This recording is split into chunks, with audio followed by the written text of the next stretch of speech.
Los sensores son dispositivos ampliamente usados en multitud de circuitos. Los hay de temperatura, de humedad, de humo, de luz, y un largo etcétera. Son elementos que permiten medir alguna magnitud y transformarla en una respuesta de tensión. La señal analógica de salida se puede transformar a digital de forma sencilla y así poder usar este tipo de sensores con circuitos digitales, pantallas LCD, una placa Arduino, etc.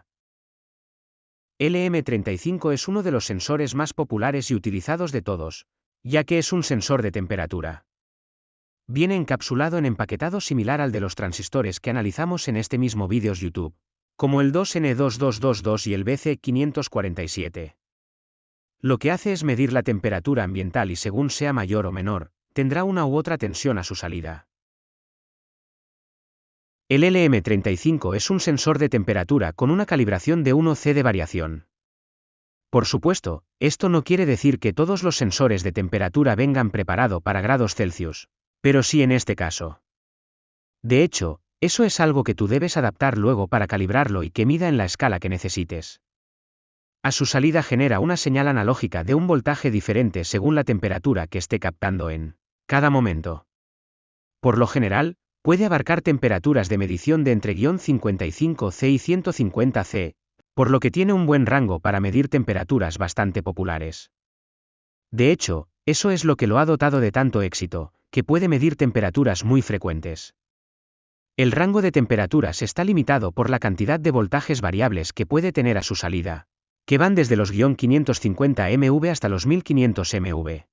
Es decir, cuando está midiendo una temperatura de 150 C ya sabemos que va a dar 1500 mV en su salida, mientras que si tenemos -550 mV quiere decir que está midiendo -55 C. No todos los sensores de temperatura tienen estos mismos rangos de voltaje, algunos pueden variar. Las temperaturas intermedias las tendremos que calcular mediante simples fórmulas sabiendo esos dos límites. Por ejemplo, con una regla de 3. El pinout del LM35 es bastante simple. La primera patilla o pin es para la alimentación necesaria para el sensor, que va de 4 a 30 V, aunque puede variar en función del fabricante, por tanto, es mejor que mires el datasheet del sensor que hayas adquirido. Luego, en el centro, tenemos la patilla para la salida, es decir, la que dará una tensión u otra en función de la temperatura. Y la tercera patilla es de tierra. El LM35 es un dispositivo que no necesita de circuitería extra para calibrarlo, por tanto resulta muy sencillo de usar. Por ejemplo, si lo usamos con Arduino, tan solo nos tenemos que preocupar del rango de voltajes que da a su salida conociendo la temperatura máxima y mínima que puede medir, y realizar un sencillo sketch para que la señal analógica que recibe la placa Arduino pueda ser transformada a digital y que en la pantalla aparezca la temperatura en C o hacer conversiones a la escala que quieras. Como no se suele calentar demasiado, suele estar encapsulado en packages baratos de plástico y similares. La baja tensión necesaria para su funcionamiento y a su salida hace que esto sea posible. No se trata de un dispositivo de alta potencia que necesite de un encapsulado metálico, cerámico e incluso de disipadores como en algunos casos.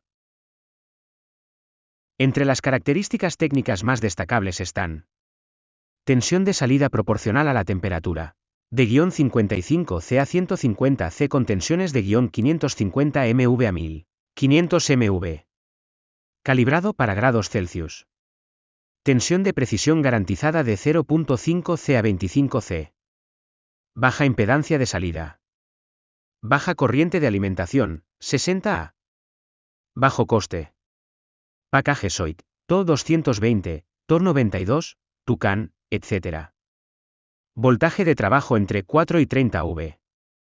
Para obtener todos los detalles sobre el LM35, puedes usar los datasheets aportados por fabricantes como Texas Instruments, ST Microelectronics, y otros populares proveedores de este tipo de sensor. Para leer la temperatura de un LM35 con Arduino es muy sencillo. Primero recordemos que -55C y 150C, con sensibilidad de 1C. Haciendo cálculos se puede concluir que cada 1C de temperatura significa un incremento o equivale a 10 mV. Por ejemplo, si tenemos en cuenta que la salida máxima es de 1500 mV, si obtenemos 1490 mV, Eso quiere decir que el sensor está captando una temperatura de 149 C. Una fórmula para poder convertir la salida analógica del sensor LM35 a digital sería T igual a valor *5*100/1024. Recuerda que 1024 se debe a que Arduino, en su entrada digital acepta solo esa cantidad de valores posibles, es decir, de 0 a 1023. Eso representará el rango de temperatura que se puede medir, siendo la mínima 0 y la máxima se corresponderá a 1023. Esta es la forma de poder transformar de analógico a digital la señal obtenida a la salida del pin del LM35. Esto, pasado al código que tienes que escribir en Arduino IDE para que funcione, sería algo así.